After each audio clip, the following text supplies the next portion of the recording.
All right, welcome back to First Available, the podcast where we talk all things disc golf. My name's Christopher Smith. I'm your host, as usual is the case. I don't have anyone else with me. It's been a while since I've had Ross and Landon on. I'll get them back on here soon before I head out for vacation for the summer. But today it's June 9th. I'm actually recording this a little bit earlier than usual because I have plans this evening. I'm going to be playing some Fortnite with the fellas. So they're waiting on me to finish up the podcast so I can hop on. And I can't do it quite the same as I've been doing it lately. That's made it more efficient to where I kind of record it all in one go. I'm going to have to edit this due to the fact that the MPO is still playing right now. They're on hole 16, finishing that out. So my plan here is to knock out any updates about my own stuff. You know, I usually let you guys know what's going on with the channel, any of my tournaments, stuff like that. And then we'll head over, talk about FPO, and then we should finish up talking about MPO just as they are finishing out. That's my plan. That way I can just let you know exactly who won and how. But this weekend, we'll get talking about the tournament here in a moment, but a very good weekend of disc golf on the Pro Tour. Let me go ahead and get everything out of the way otherwise. In my own personal stuff. So if you are watching, as always, on Spotify or YouTube, on my screen here, I'm going to pull up Disc Golf Network. I'm going to pull up Disc Golf Pro Tour. And I'm going to pull up Disc Golf Scene. Okay, so checking out Disc Golf Scene here. Let you know about what's going on tournament-wise coming up for me. On the last podcast, I'll let you know that I was considering signing up for some other stuff. So, again, with this episode airing on June 10th, I think this is, episode 16? For some reason, you would think that'd be easy to keep track of week to week, and I always forget until I go back and check. But anyways, June 10th is when this episode will air, and I was already scheduled for this upcoming weekend, June 15th and 16th, to play the Scott Burnett Open, the second annual Scott Burnett Open, hosted by Hazy Shade here in Dayton, Ohio. Is that playing at Echo Valley this year? I, as always, forget to check this stuff. So let's see, I'm MA40. You will play Cedar Ford on Saturday and Fairborn on Sunday. Did I click on the right thing? I did.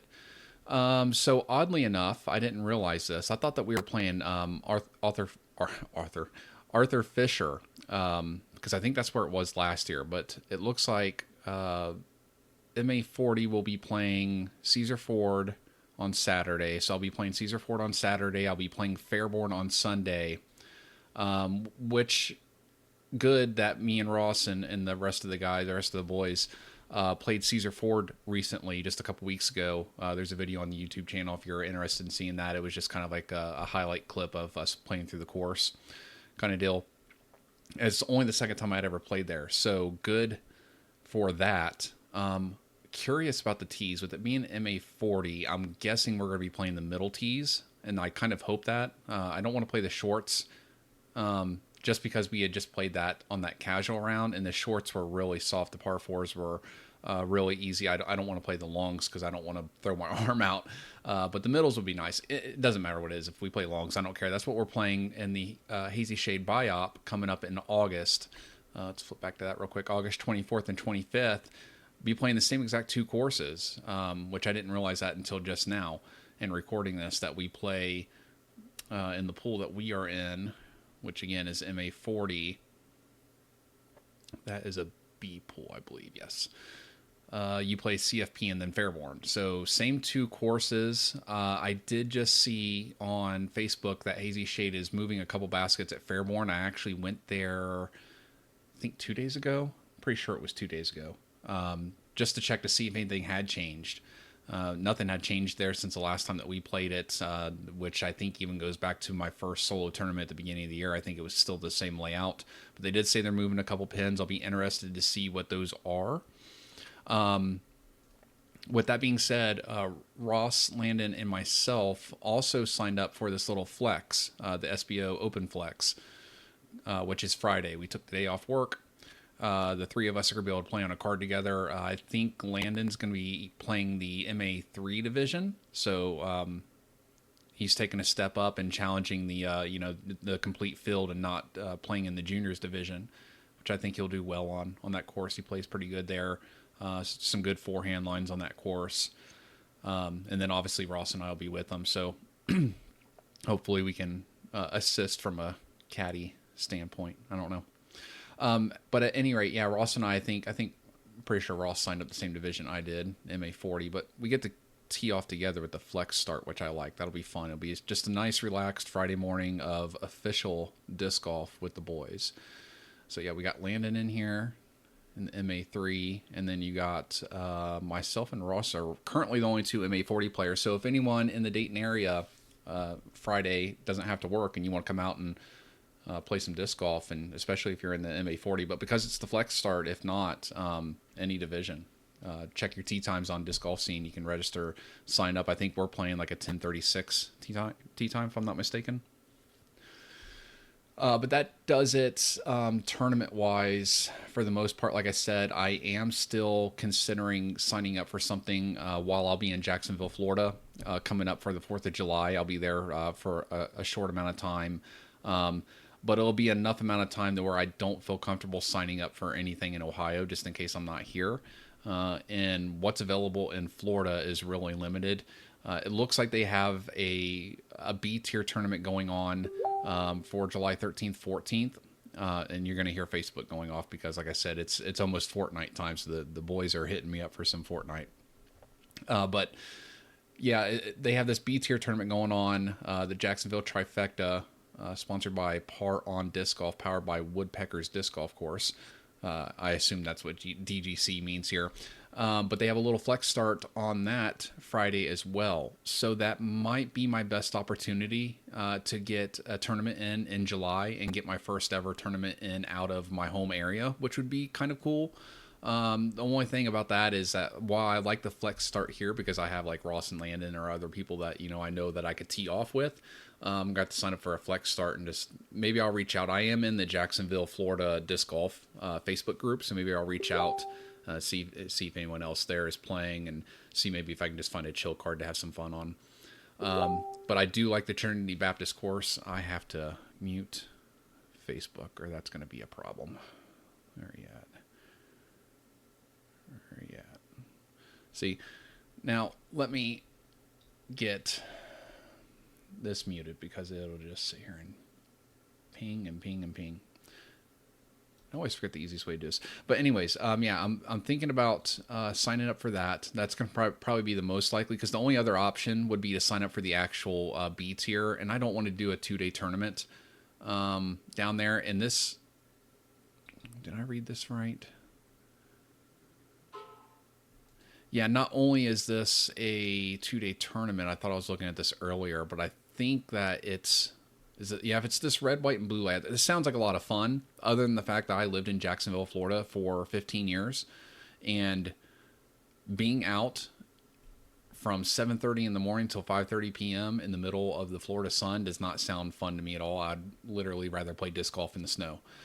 So I'm not highly entertaining signing up for this B tier just because it is I think it's 2 days of 24 or 2 rounds 24 holes each or 20. It wasn't 18, it was either like 20 or 24, which is at, oh no, I was looking at it. There's another 2-round tournament that I was like, I'm going to sign up for that one, but then it was like 24 holes each at Austin Park, which I like, but this is a 3-round. That's a 3-round event. So yeah, no to that. We're not doing the trifecta, which would make sense why it's called a trifecta. Yeah, this is the one I was thinking about, this red, white, and blue. I was initially thinking, I'll sign up for this one. $62 sign-up fee, 2 rounds. And it said something about, when I saw that it was like 24 holes each, and it wasn't like a standard layout. Like right here it is. So you got 18, plus you got F, A, B, C, D, E, F. This course is already confusing. I played it twice before. I recorded it a little bit last time I went there. I really need to play it more when I go down for this next vacation so I can learn the layout, because that's really what I don't like. And I know it doesn't make sense because I would be playing with like people on another card. So it's not like I would have to find my way around, but I just don't want to have to worry about that on a tournament.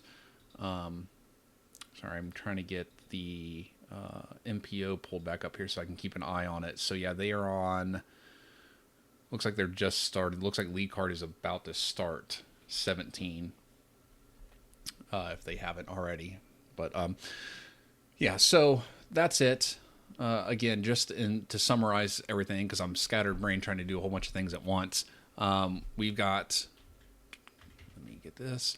We've got the Scott Burnett Flex Open coming up this Friday, June 14th. Ross Land and myself be playing that together. And then through the weekend, we have the Scott Burnett Open 2-day tournament. I'll be playing Caesar Ford and Fairborn. Saturday, Sunday, respective, and then coming up at the end of August, the Hazy Shade Biop. So, some big stuff, some great summer golf. I'm really excited to get out there and have some fun and play some more official disc golf. I just went out. I didn't play too good this weekend. Ross and I went back to our roots and we played early disc golf because he had baseball games to take care of with his kids up in Urbana, and that's like I just did a video there. Not too long ago. It's like a 40-minute drive or so away. So we played early both days. We played Belmont yesterday, Saturday, and then we played Carroll today. I didn't do too well. We play Carroll a lot. We play Carroll like 4 or 5 times a week. And I'll tend to have 1 or 2 of those rounds where I finish like even or maybe even 1 or 2 over. And then you'll have other days like today I finished 1 under, I believe. Yeah, because I think I got even. Yeah, I got back to even, and then I couldn't birdie 16, 17, which are very birdieable holes. And then on 18, I parked it with a shot that I really didn't think was going to park it. It's just that's the way Carroll flows. It's scoreable, and sometimes you'll just have that one day. But I thought it was because of us playing early. I've been staying up late on the video game front and stuff. So getting back to our roots, I did end up going to Moraine this afternoon, and I was debating refilming the video I just put out about the putter mid-range driver challenge because the storm kind of came through when I did that at Huber Heights.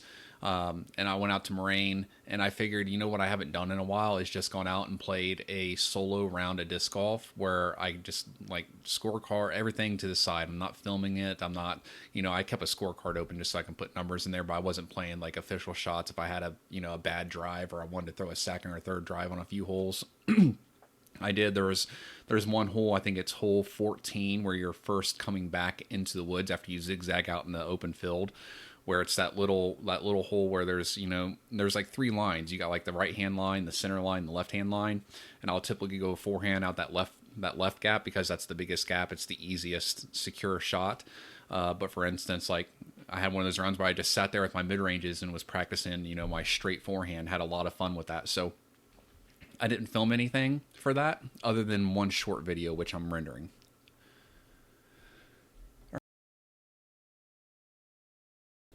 Okay, so last thing on the personal front before we talk about the FPO, I did lose my resistor, my pink resistor, which is my go-to. It's been my baby. It's one of like the first discs Ross ever gave to me. We were playing Beaver Creek this morning, and I was like, man, I'm missing something in my bag because I was able to move my disc a little bit more. It's so weird because like I didn't have a gap, like my discs weren't loose, but there was just a lack of enough tension in there for me to be like, there's something missing. And we get to like hole 6 at Carroll, and I was like, shit, it's my resistor because I was going to use it right there.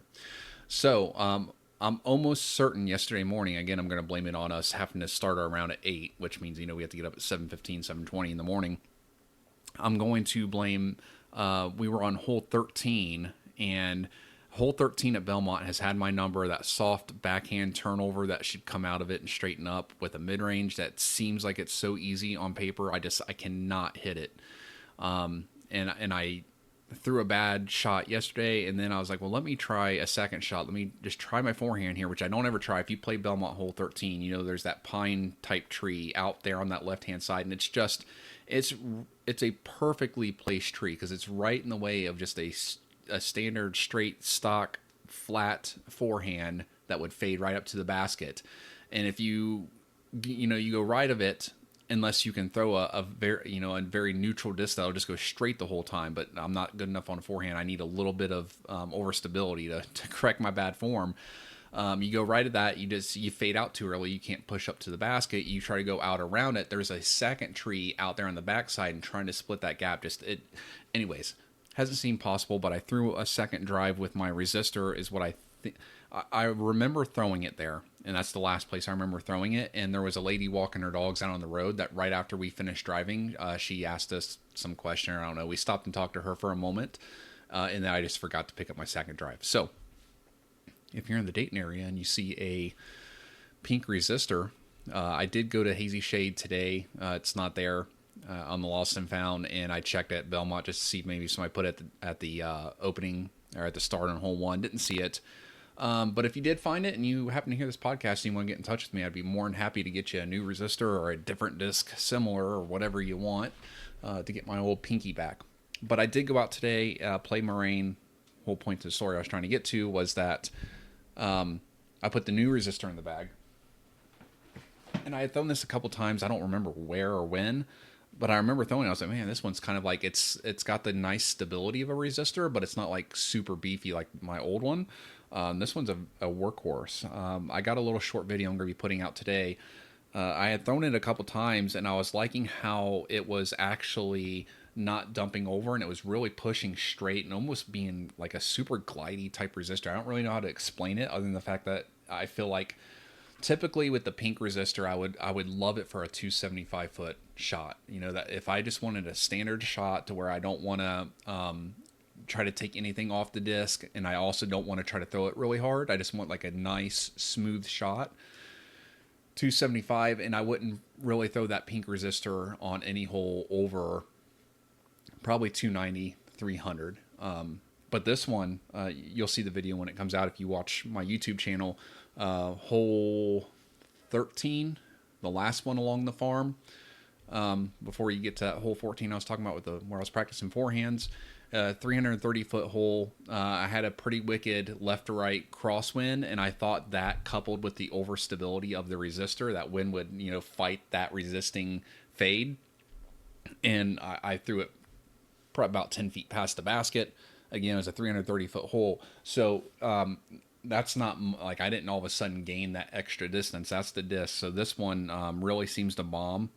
So I'm super excited about that. If I am able to get my pink one back, I will then be bagging both of them, because then I'll be able to use the pink one for like forehands and just those more touchy shots. But when it comes to actually trying to get distance with that stability, I always felt like I had to go up to like a Tesla. And then it's like, man, but then the Tesla skips more, and like I needed this disc. So I'm thinking like hole 18 at Carroll, because again I'd be throwing the Tesla there, but then it lands in the bowl, hits circle one, skips out. You got a 40-foot putt. Seems to be the problem when I go with the 9-speed there. And then the other option for me there that sometimes works is just going with the hex mid range, but then you have to throw that high drifting soft shot, and you may, you know, when you start adding multiple angles to your shot instead of just trying to throw something that's just a straight to fade. Now you know why I do disc golf YouTube and stuff, because I'm just sitting here talking to a camera and I'm nerding out about disc golf stuff. So let's go ahead and flip over, talk FPO real quick. Check on what's going on here in the MPO. Yeah, it is tight. So one thing I did not take into consideration even was the fact that could go to a playoff right now. So checking in on MPO before I recap FPO scores for the Beaver State Fling hosted by Innova. And that is in Estacada, Oregon. We're going to talk about FPO real quick, but just to let you know what's going on in MPO so we can kind of keep a live eye on it. Might be a little bit fun. They are on hole 17, which is a par 5, 980 feet. Looks like they are taking their second shots right now. And it's tied up right now. Gannon Burr, 23 under. Luke Humphreys, 23 under. Ezra Robinson and Wysocki at 22. And Klein at 21. And there could be more on that list. It's been a great weekend of disc golf. It's been, in my opinion, by far the best weekend of professional disc golf so far this season. I think I said on the last podcast, I'm not a really big fan of the West Coast swing, just because, you know, like right now it's 9 o'clock and it's 9:15 right here, and they still have 2 holes to finish. Plus, it's looking likely they'll go to a playoff, like the FPO went to a playoff today. So I don't like disc golf ending at 10 o'clock at night. That's one reason why I don't like the West Coast swing, and I don't like too many of the courses they played, like the O2B course. I'm not a huge fan of. The Beaver State Fling, I do like this course. It does have iconic holes, like hole 17 they're playing right here, where you have to throw over the roads, and then like the basket's on like the little island at the end. The last hole 18, right, is the one that has the little wood, the logs across the front of the green where you have to skip over it, which we'll talk about with the FPO because that came into play. It's got some more iconic shots. It's more fun. There's a couple roller holes in there. So it's been a very good weekend of disc golf for watching. And I didn't even really watch too much of the first round because that was on Friday, and I just, I was working, had other stuff going on, so I wasn't able to catch up on too much. I just watched the highlight clips. But watching yesterday and today, it's been very competitive in both MPO and FPO fields. So real quick, let's recap our FPO scores here. We'll do like a top 10, and let's talk about the winner first. I usually try to do that last, but let's hop right into it because I'm super excited about this. This was my pick. If you listened in to like the very first podcast or maybe the second one, whatever it was at the beginning of the year before the season started, I was saying this was going to be the year of Holland Hanley. She had been a household name the last couple of seasons, and last year in particular, she did better than previous. She had shown that trend where she was building up and constantly getting up there towards that podium. Just hadn't got the big win yet. I know she won the Throw Pink, I think it was called, last October or whatever at the end of the season, but it wasn't an official Disc Golf Pro Tour event. So today marks her first actual Elite Series Disc Golf Pro Tour event win, which oddly enough, just, what was it, a week or two ago, whenever the OTB Open was, when Ella Hansen won, who is one of her best friends. That was Ella's first win. Now Holland's got it. So super exciting. Obviously, like I said, I like the Pro Tour for the storylines more so than the individual players, and that's a storyline I've been waiting for. Holland Hanley getting her first win. What can she do with that now? Does she? Not only did she get a win, let's pause right there real quick. She won in spectacular fashion because she went 4 birdies on the last 4 holes in regulation, and then birdied the first hole in overtime or in the playoff, in order to win that against Owen Scoggins, a proven winner out there. And a lot of people would say that, I think, it was on hole 17 when Owen was doing her approach shot. If you watch, that Owen throws really hard cut over with overstable disc, especially for her forehand shot. And she just cut over on it too much and kind of threw it right into the ground, cut rolled OB, cost her a stroke. But even on that hole, right after she threw out of bounds, Holland Hanley had to do her up shot, and she left it short into a dangerous green to where she was going to have like a 35 foot or something like that. And she sunk that putt to secure a birdie and go into hole 18 tied with Owen. Get to hole 18. Both players are playing from tee to green just fine. Owen's approach shot lands. So if you haven't seen the green at Beaver State Fling, hole 18, it's like a huge mulched area, and it has logs that line the front of it, just like normal landscaping would line like a mulched area. And Owen threw her overstable forehand. It flexed out of it towards the basket, hit like 3 feet in front of those logs, and skipped over and parked up, leaned up against the trunk of the the base of that basket. It's like a tree trunk. And then Holland Hanley had her shot, and she threw a perfect forehand too. But instead of landing either 3 foot before those logs or 3 foot after and skipping right up to the basket, it hit the log and rolled out to 45 feet. And when I saw that, I was like, oh no, like elevated basket, 45 feet, all the pressure in the world to win this tournament. Like, and you need this putt just to stay tied and go to a playoff. I was like, it's over. Like, and I didn't want that to be the case. I wanted Holland to win.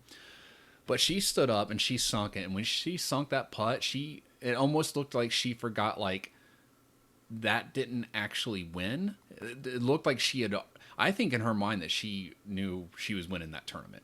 I think after what she did on 17, because like I said, when she made that putt on 18, she turned around. Like, usually the player, when they make a big putt like that, they'll cheer on the way to get the disc out of the basket. She kind of turned around and walked away from the basket for a moment.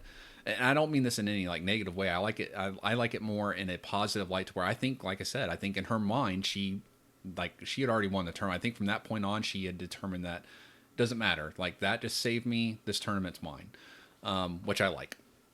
But she did that. They go into the playoff on, I think they play off hole 16, and both her and Owen had pretty good drives. Nothing to write home about, nothing, no issues. They were just in the fairway. I know Holland's was much further up the fairway, but Owen's approach shot hit the trees and left her with a tough, I don't know what it was, like a 45, 50-foot putt, something like that.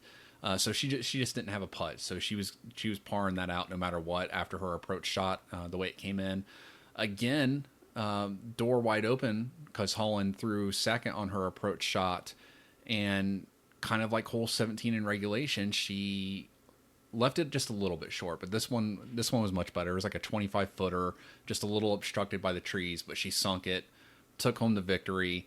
Like I said, I've been waiting for Holland to win all year. I was hoping, she'd have 2-3 wins by this point of the season. And again, I don't mean that in a negative way. Just I really do think that she has one of the higher ceilings. She just needs the consistency, and what we saw out of her between holes 17, 18, and then 16 again in the playoff. And then you could even throw in 15 and 16 in regulation, because like I said, she birdied out. She birdied out from hole 15 through the end of the tournament, including the playoff. And seeing that those putts weren't easy putts. I just went over them all, so I won't do it to you again. But they were deep circle 1 and sometimes mid to deep circle 2, and sinking them to take home her first win. So let's run down the list. Holland Hanley in first place, as we discussed. Owen Scoggins in a close second. Natalie Ryan and Missy Gannon. Thought they were tied, but no, that's right. Missy Gannon had a putt on 18 that would have tied her with Natalie Ryan for third place, but missed it. It wasn't an easy putt. It was obstructed. She actually almost dunked it on the approach, and it just missed and went into the bushes. But yeah, Missy in fourth. Rebecca Cox, who played really solid, and she had some really bad spit outs on putts that I thought really were the basket, in my opinion. I mean, they were pretty center on. I felt like the pace was good on them, but I don't know. I'm obviously not a professional, but they looked like good putts. They weren't like the kind where you would instantly see something that was a problem with them that would make them spit off the chains. But she had a couple spit outs that were bad. Tied for fifth with her, Valerie Mandujano. And then jumping down to seventh, Stacy Kiefer. Tied in eighth are Emily Weatherman and Rachel Turton. And tied for 10th, actually, we have a four-way tie. Lucky Lorenzen, Lisa Fakis, Stacy Ronsley, and Anakin Christensen Steen. I think it's Sten. It's Sten. Again, we know Anakin from just a month or so ago when she won her first big Pro Tour event in the U.S. So the FPO was very exciting this weekend. It was a lot to watch, and it was fun, and I almost missed it, actually. So like I said, with me and Ross going out early, I got back home from that, and then I got back home from our round at Carroll this morning, and then it was like, I don't know, like 10 o'clock in the morning, and then the women weren't teeing off until like 12:30, so I laid down with the cat, fell asleep, missed the first half of the FPO, but I woke up just in time to catch the back half and the playoff, and very happy that I did, because obviously I got to see some exciting disc golf. So where that puts us at right now is we can kind of start talking about MPO here, because we got Gannon Buhr, Ezra Robinson, Ricky Wysocki. What happened to Luke Humphreys on hole 17? All right, let's flip over on the screen here if you're watching along. As we discussed, they're about to start the last hole, the MPO field is. And it looks like we actually have the chase and the feature card both need to finish through 18 still. They've both finished up 17. We got, again, got rid of my scores. Well, I can pull it up on the screen here for you because I got live scoring going on. But you can see it right here. We have Gannon Buhr in solo first place now. Ezra Robinson, and he's at 23. Yeah, Gannon Buhr is 23 under par. Ezra Robinson, Ricky Wysocki, one stroke back at 22 under. Kyle Klein at 21. Gavin Rathmon at 20, along with Calvin Heimberg. So going into hole 18, it looks like it's pretty much Gannon Buhr's ball game. This is a par 4, 825 feet. So doesn't seem like, yeah, that's not an eagle hole. This is the hole that we've been talking about. I wish originally I was going to pull it up on the screen. And I started looking into whether or not I could do that, which obviously the simple answer is you're probably not going to be able to do that. I probably could put it on the screen and watch along. Because I'm so, small, like I don't care that I'm doing that, but I don't want to set a standard that we don't want to uphold. So let's not do that. But yeah, they're finishing up 18 here. I'm guessing that Gannon Buhr is just going to pull out the win. Again, with this being a par 4, 825 feet, I don't think it's that hard for him to birdie this. What do you think they throw? You think they throw 450, 475 off the tee pad to put themselves in position for that 375 forehand-ish? That's what I'm thinking. Well, we're going to follow along here in a moment and watch. But what I want to know is what happened to Luke Humphreys on 17? Oh, man, look at this. Luke Humphreys was tied for first place going into 17 and gets a quadruple bogey. Now, I usually don't dig into this stuff, but we're going to see if we can break down exactly what happened. Obviously, he missed the drive. What's this? Three out of bounds. That is crazy. So he must have gone out of bounds off the drive. Out of bounds probably off the second shot. I don't know. All right, well, let's continue watching live. Other than them finishing this up and determining who wins, it looks like the lead card is teeing off right now. Ezra Robinson just threw his tee shot. Looks like it was a smash. That's probably 450-ish. Let me let's capture some audio real quick. Gannon Burr is going to do his tee shot here on 18. Third dude, basic hyzer. Looks like that's what he's practicing. Yeah. Not a bad play. Stay conservative. Ensure you stay safe and out of the trees. Casual swing out the hand from Burr. Playing for position. Job done. We'll join Heimberg.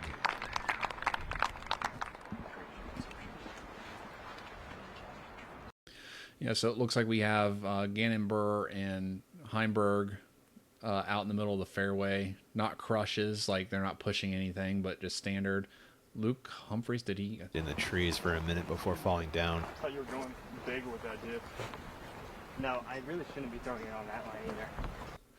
All right, some conversation there between Gannon Burr and Ezra Robinson. It looked like Luke Humphreys pulled his shot a little bit right. I couldn't tell. I didn't think he would have the distance to go into the trees on the right. Obviously, he's out of contention for the win with that quadruple bogey. That's really sad because I don't remember what it was. I want to say it was the Austin Open. Can't remember what it was earlier this year when Luke Humphreys and Gannon Burr were tied going into like 17 or maybe even 18 on whatever course that was. I think it was the Austin Open. And Luke Humphreys, he threw out of bounds on that one too, didn't he? I think he threw OB, and then Gannon Burr came in and snaked the tournament away from him on like the last one or two holes without a playoff. And it looks like, I don't want to say something similar is happening here, but he was in position to possibly win and takes the worst score on that hole on the day. Oh, nope. Randy Dewick had an 11 on it. I mean, to be fair, it looks like birdie is pretty dang rare. There's a group of people here, actually, that do birdie that, but not the easiest hole. Kind of just buying time here as the MPO finishes. We'll see if Gannon Burr gets up and down for his birdie. Ezra Robinson's going to have to birdie. Ricky Wysocki's going to have to birdie. So Ricky Wysocki's on the chase card, and he already finished out, actually. So Ricky Wysocki, unless Gannon Burr bogeys or worse, is second place at best. And we got, Luke Humphreys did go into the trees right now. Looks like they found his disc. He's setting up position. Looks like he's got a stretch out. It's weird because he's stretching out right from where his foot is, but that puts him into the path of the trees on forehand. So he's like going to throw a forehand right through the bushes. That's exactly what he did. There must have been a little window That there. sounded good. Can't see on the camera. And yeah, his crowd approved. Humphreys through. Impressive shot. Sounds like he got out there.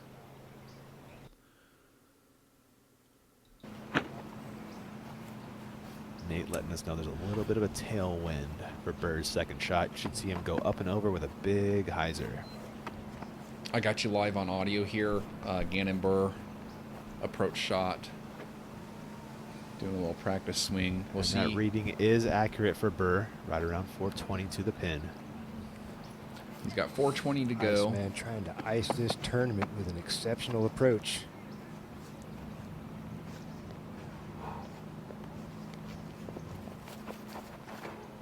Deep breath. The disc is in the That's air. up. That's high. Nate, talk to us. It looks like it came in early. Is Yeah. there a look in the trees? So to me, I never saw the disc come down. It went up high. Never saw it come back down. It's a different approach than what we see from the FPO. So it wasn't as easy for me to tell what angle it needs to come in on. But I didn't see it land. So it looks like he's obstructed. But again, it's not even just up to him. Because if he pars, unless Ezra Robinson birdies, then it's Gannon Burr's tournament. We're going to watch the Calvin Heimberg upshot here from about the same position. 2. His disc is up in the air. It's a little bit lower and a little bit more forward penetrating. Should get beyond the trees. There it comes. And he is Here we go. Calvin Heimberg finishing strong on a championship Sunday. Yeah, he is leaned up against the Fourth basket place with Rathbun. thing, whatever that is.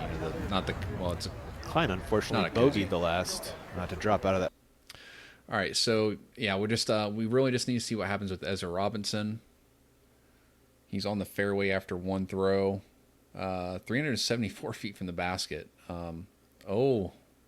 Okay. So the live scoring is a little bit quicker than the TV here for me. So I'm watching Ezra's shot.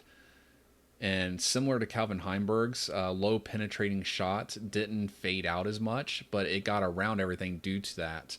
That leaves him deep circle 2 for birdie. So Ezra Robinson has a shot here. He birdies, probably forces a playoff with Gannon Burr, just because I didn't see Gannon Burr's shot come in.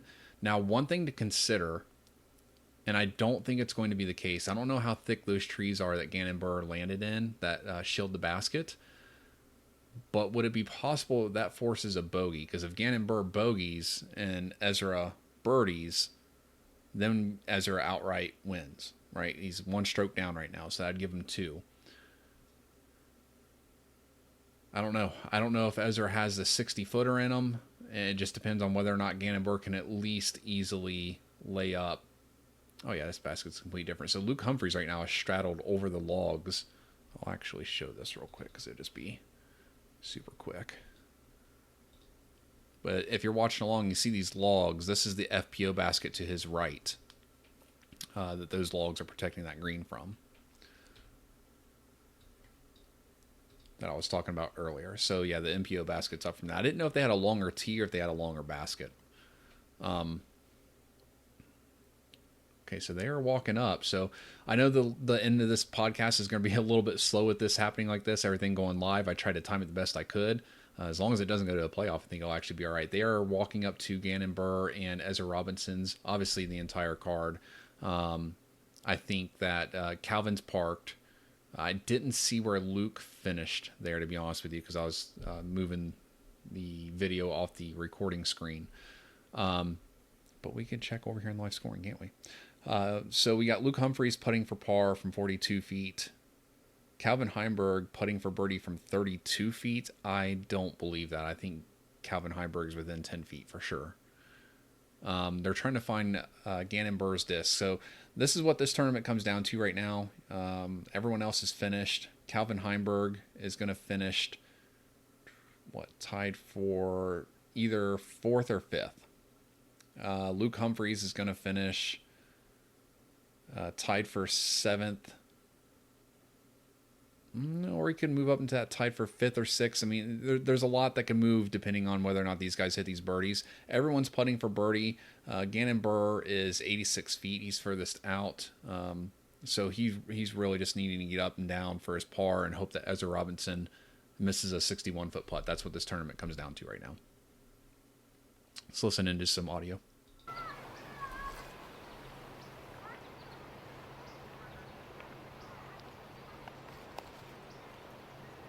We got Gannon Burr lining up his approach shot right now, which he's been doing for probably about a minute Pushing now. the clock here, but you can understand given the situation. This is why I don't like a clock in disc golf. Disc goes away and finds a way out for Gannon Burr on the bullseye. Should scrape up his par. So I had noticed while I was talking about everything that was going on that entire time, Gannon Burr was lining up his approach shot there. So that's why the moment I turned the audio on, I said that he had to have been putting, lining up for a good minute and a half. And as soon as I did that, Ian even mentioned, he's pushing the clock. This is why I don't like, to me, in that scenario, you are on the last hole of the tournament in first place with a terrible lie, a terrible spot. Let's listen into the Ezra Robinson putt. If he makes this putt, he ties and forces a playoff. 61 feet. He missed it, pulled it right the whole sails time. It wide. So as I finish up my thought there, everyone should finish out their putts. We'll see where the final chips fall into place. But that's what I was saying about the live sports and the timing thing. I don't like the timing. There are plenty of shots in disc golf, like your tee shot being one of them during the tournament. 30 seconds off the tee, I think, should be a rule, right? The only thing that's going to come into factor is the weather. And you should be able to adjust for that within 30 seconds off the tee, because that shot's going to be the same. You're not going to be in some weird scenario where you don't know what your lie is. You should have practiced before you got there. That helps everything move along. Out in the fairways, if you are in what's considered a standard spot, the problem is the moment you say you have X amount of time for this scenario, you're going to have one of those little gray scenarios where it's I was in the fairway, but there's this weird tree and there's standing water that's not usually there. Maybe you need more than 30 seconds. I wish it was a better honor system where people wouldn't abuse it and they would go in a timely fashion based on what their lie requires of them. But we can wish in one hand and shit in the other and see which one fills up first. I say things like that now because I'm turning into my grandparents. All right, so with that said, Gannon Burr has officially won. He finishes up the tournament at 23 under. Ezra Robinson, Ricky Wysocki tied at 22. Tied for fourth at 21. Gavin Rathbun, Calvin Heimberg. Let me do one more thing here. Sixth place solo, Kyle Klein at 20. Tied for seventh place, Nicholas Antela and Gavin Babcock. Good to see him in the top 10. And rounding out our top 10, all tied for ninth place, Luke Taylor, Casey White. Luke Humphreys, unfortunately, he finishes out with a bogey. He finishes out... he added 5 strokes to the scorecard on the last 2 holes, so that's obviously rough. If he would have just parred both of those, if he would have just parred both of them, he'd be in a playoff right now with Gannon Burr. So that's unfortunate for him. 2 tournaments this year to where it's just the last hole or 2 that really take him out. But anyways, he's a crowd favorite, fun to watch. And then honorable mention, just because we went through technically the top 9, even though it was more than 10 players. Chandler Fry, Eagle McMahon, and Zachary Nash all tied at 12th place. All right, everyone. That does officially wrap it up for this week's episode of First Available. If you are watching on the YouTube platform, if you don't mind, make sure you give that video a like. As I always say, it does help out the channel greatly. And I'll see you in the next one.